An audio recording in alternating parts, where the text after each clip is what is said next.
नमस्कार, मैं मनभूषण कुमार। आप सबों को मैं अपने YouTube चैनल पर स्वागत करता हूं। देहात में एक कहावत है कि छबे गए नबे बने अदुबे बन के आए।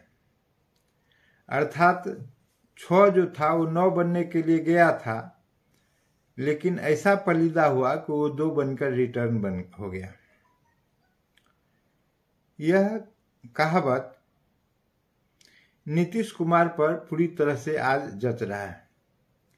उन्होंने बड़ी योजना के साथ राष्ट्रीय जनता दल छोड़कर भारतीय जनता पार्टी के साथ गलवाहियां किया था।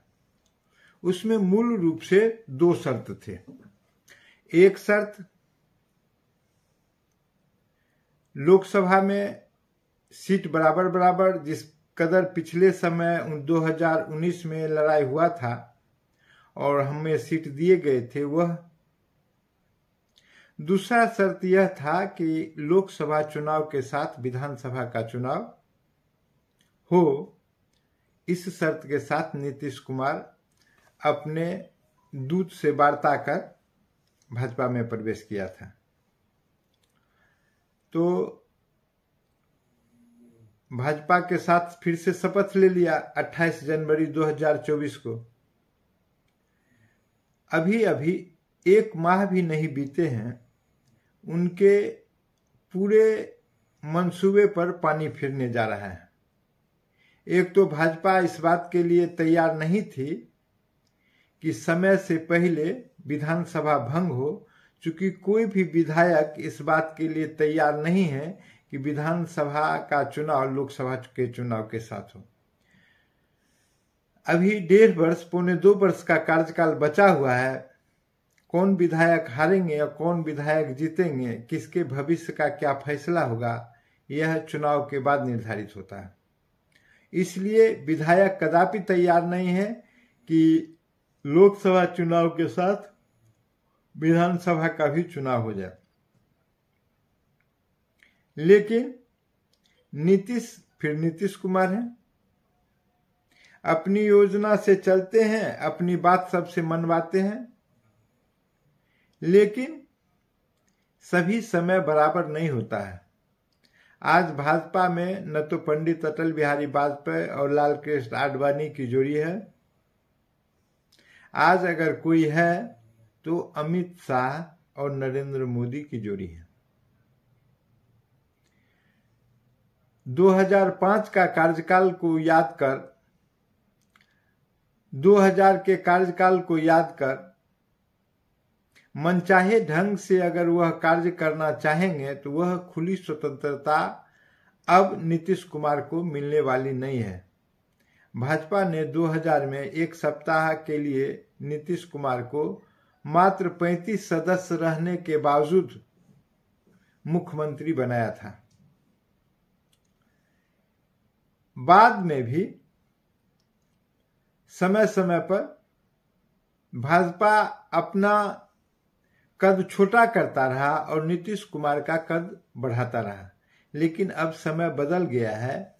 बावजूद इसके कि 2000 के बिहार विधानसभा चुनाव में जब नीतीश कुमार को 43 सीट आया बिहार विधानसभा में जनता दल यूनाइटेड को, तो भाजपा ने उनको समर्थन देकर मुख्यमंत्री बनाने का काम किया और बहुमत ही बड़ा गजब का था। 74 सीट भाजपा के पास थे, 43 सीट उनके पास थे, 4 सीट जीतन राम मांझी के पार्टी के पास थे और 4 सीट वीआईपी के पास थे। तब बहुमत पूरा हुआ था। समय चला, करवट बदला, भाजपा ने भी वीआईपी को अपने में मिला लिया और नीतीश कुमार ने भी अन्य 3 सदस्यों को मिला लिया। इस कदर बिहार का विधानसभा का परिदृश्य बना। लेकिन लगातार इस बात की चर्चा हो रही थी कि नीतीश कुमार अब घर के रहेंगे न घाट के रहेंगे। और जिस कदर ये बार बार धोखा दे के जा रहे हैं, जनता में इनकी जगहसाई अलग हो रही है। और आज विधान परिषद के सदस्यों का भी चयन की तिथि घोषित हो गई। मार्च 21, 2024 को विधान परिषद के सदस्यों का चुनाव है।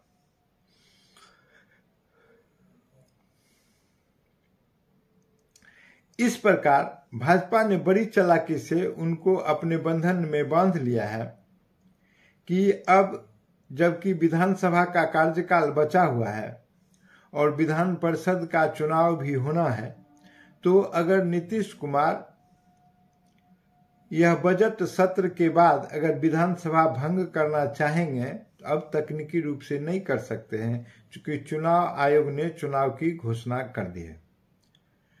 इस प्रकार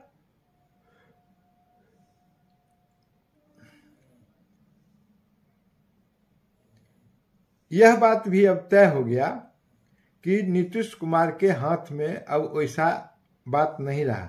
जबकि इनके एक सिपहसालार राज्यसभा जा चुके हैं, संजय झा, जो भाजपा से आए थे, या यूं कह के भाजपा ने भेजा था, तो राज्यसभा चले गए हैं।